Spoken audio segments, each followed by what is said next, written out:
So நம்மளுடைய ID ரிங்னாலே ரொம்ப டீசெண்டாக டிக்னிஃபைடாக இருக்கணும் அப்படின்னு சொல்லி விஜய் அதிசயமாக ஒரு நல்ல விஷயம் பேசுகிறாரு. ஆனால் அரசியலுக்கு வந்துட்டீங்க, உங்களை பற்றி ஒரு கேள்வி இல்லை எப்படி நீங்கள் வந்து பணம் சம்பாதிக்கிறீங்க என்ன ஏது நார்மலாக ஒரு கேள்வி கேட்டோன்னு வச்சுக்கோங்க, உங்கள் ரசிகர்லேருந்து மேல் மட்டத்துலேருந்து எவ்வளவு கெட்ட வார்த்தை பேச முடியுமோ அதை தவிர வேறு எதுவுமே பேசுகிறதில்ல. ஏதோ உங்கள் ஐடிவிங்க வந்து டீசெண்டாக டிக்னிஃபைடாக இருக்கணும் அப்படின்னு சொல்லிட்டு இருக்கீங்க. அந்த ஐடிவிங்க நீங்கள் முதல்ல பார்க்குறீங்களா? ஃபஸ்ட்டு எப்படி வேலை பார்க்குறாங்க, என்ன பார்க்குறாங்க? நீங்கள் தான் என்னன்னு கேட்டிங்கன்னா வீட்டை விட்டே வெளியே வர மாட்டிங்களே, வீட்டுக்குள்ளே இருந்துட்டு ஹாய் சிஎம் ஆயாச்சா நான் தான் சிஎம் அப்படின்னு சொல்லிக்கிட்டு இருக்கீங்க. பாவம் 250 கோடியை கொடுத்து கூட தமிழ்நாட்டுக்கு ஒரு இண்டஸ்ட்ரி இது வரைக்கும் ஆரம்பிக்கல, வெளியே வந்து பேச மாட்டேங்கிறீங்க.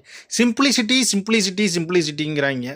நீங்கள் சாப்பிட்டா சிம்பிளிசிட்டியா, நாங்கள் சாப்பிட்டா அட்மரசிட்டியா? என்ன தான் அது ஒரு கொடுமைன்னு ஒன்றும் புரிய மாட்டேங்குது. இப்படியே இளைஞரை ஏமாந்து போகிறாங்க சினிமா நடிகர்கிட்ட, நாசமாக போயிட்டுருக்கு தமிழ்நாடு.